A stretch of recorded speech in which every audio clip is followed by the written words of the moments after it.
Hi, and welcome to another episode of Hot Takes with me, the Silver Fox.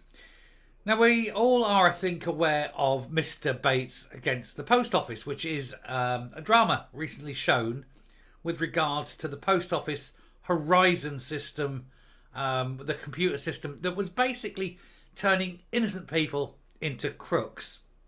Major problems with the software. And then the post office assumed these people were thieves and were defrauding them. And it turns out they weren't. People went to prison. People were convicted. And it's all a massive scandal. And there's big calls now for various people to lose various awards and things like that.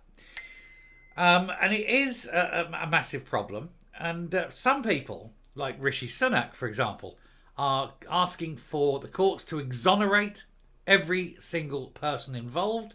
He's leading the charge to have these various awards and honours removed from those concerned, and for the whole thing to be blown out into the open and make sure everyone knows that all these people are innocent, and then looking for massive compensation as well from the post office. That is from Rishi Sunak in England.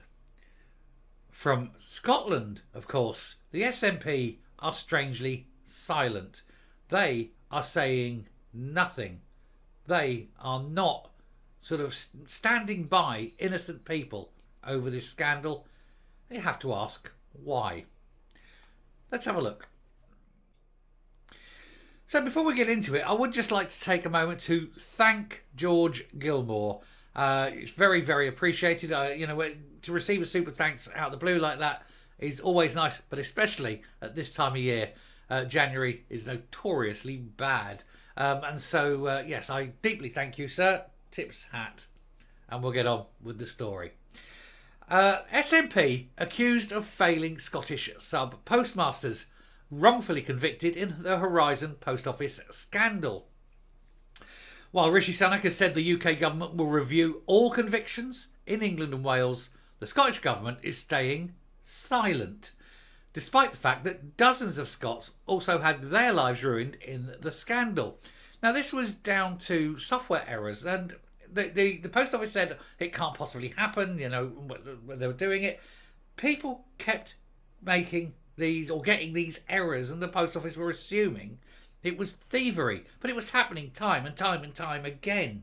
Surely there couldn't be that much thievery, but they refused to accept it. And so they kept prosecuting. And then it turns out, after a big investigation into the software, that there was major problems with the software.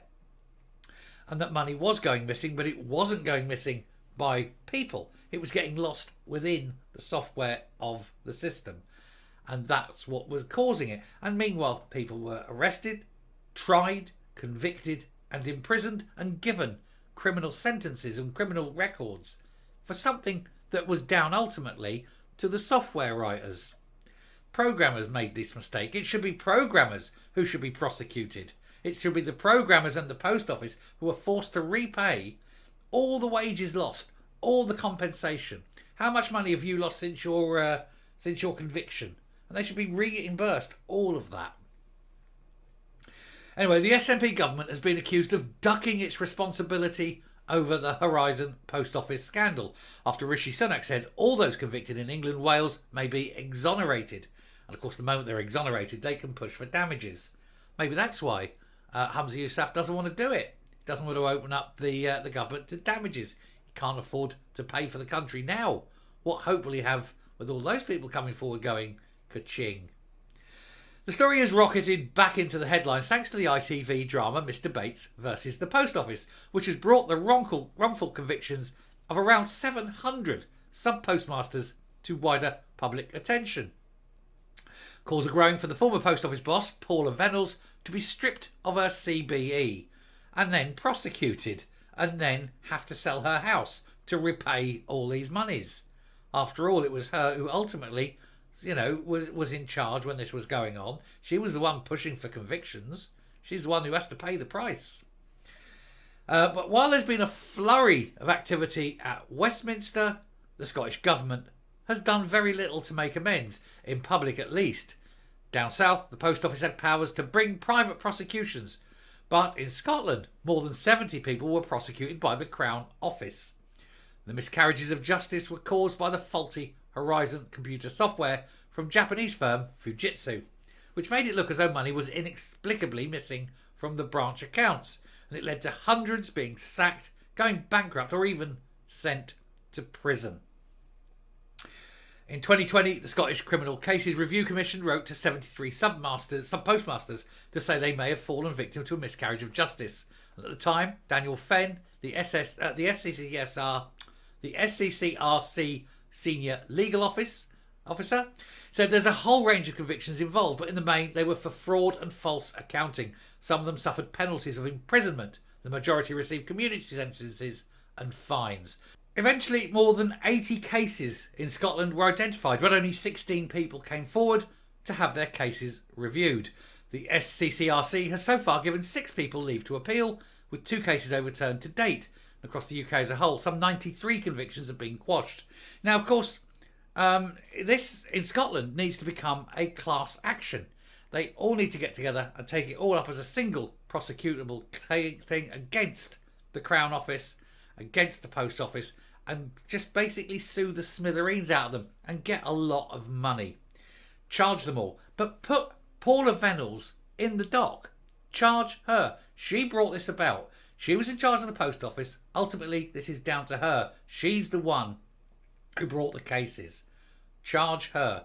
Take her house from her. Take everything she's got from her to make sure these people get their compensation. And if she has to sell everything and be homeless and potless, so be it. She sat there being the big I am and taking the awards and look at me, I've got a CBE because I'm brilliant, while putting innocent people in prison because she chose the wrong software. On Sunday, the Prime Minister announced the UK government is considering a review of all prosecutions related to the appalling miscarriage of justice, and he said it is important that those people now get the justice they deserve, and that's what the compensation schemes are about. Now, compensation in Britain, in England and Wales, yes, they're getting it. What's Scotland got? Nothing. And the reason is they haven't got the money. Anyway, the Crown Office and Procurator Fiscal Service refused to say whether a similar process was underway north of the border. A spokesman told the Scotsman, "We note the Prime Minister's comment in relation to this issue. In order to respect the integrity of the ongoing Scottish cases and the inquiry process, it would not be appropriate to comment further at this time," meaning we hope it all goes away. We don't have to cough up out of our money because we know it will be millions. Russell Findlay, MSP, the Scottish Conservatives Justice spokesman, questioned why the SNP administration had been so slow to get involved. He said the Prime Minister and the UK government have been quick to respond to public outrage over this case, but it's impossible to see why the SNP government wouldn't want to do the same, except for their insistence on creating pointless division with the rest of the UK. In addition, the compensation scheme, which is open to all people across the UK, was set up and is being funded by the UK government. Paid out 150 million so far, with the Post Office also paying out about 58 million in damages. But they need the class action against the Crown Procurator Fiscal Service, because, or the Crown Office and the Procurator Fiscal Service, because they are the ones who took them to court. They're the ones that prosecuted them wrongly. They also need to be held responsible, and she ultimately needs to go to jail. Anyway, I shall finish there and round off and come up and we'll finish the video. Now, I must just clarify, when I pointed to her and said she needs to go to jail, that was only the actress playing Paula Venables. That wasn't Paula Venables. The actress is fine. She can go. She was great. We want the real Paula Venables prosecuted and to lose that CBE. But yeah, it's a bit shady, of course, by the SNP government. They don't want to admit any kind of liability. They are ultimately, because of the Crown Prosecution Service, or the Crown Office rather than Procurator Fiscal Service, they are the ones liable actually for these false convictions. Because they're the ones that did it. They didn't do their job properly. People kept saying it's the software. Why didn't they investigate the software? They didn't, and so therefore it's down to them. And so I think that there are a case there for the Crown Office and the Procurator Fiscal to be sued. And that means money from the SNP. And that is why they're not admitting or saying anything. They're shitting themselves. More costs. Deary me. Anyway, move on. We've got one more to go today, I think. And that is coming up short. Well, it'll be up in an hour. But it's just been a great day. It's been a very, very broad spread today. So I do hope something has tickled your fancy, as it were, and you will feel willing to hit that subscribe button. And as I say, thanks very much to George. Until next time, stay safe, stay well, and I will speak to you later. Bye.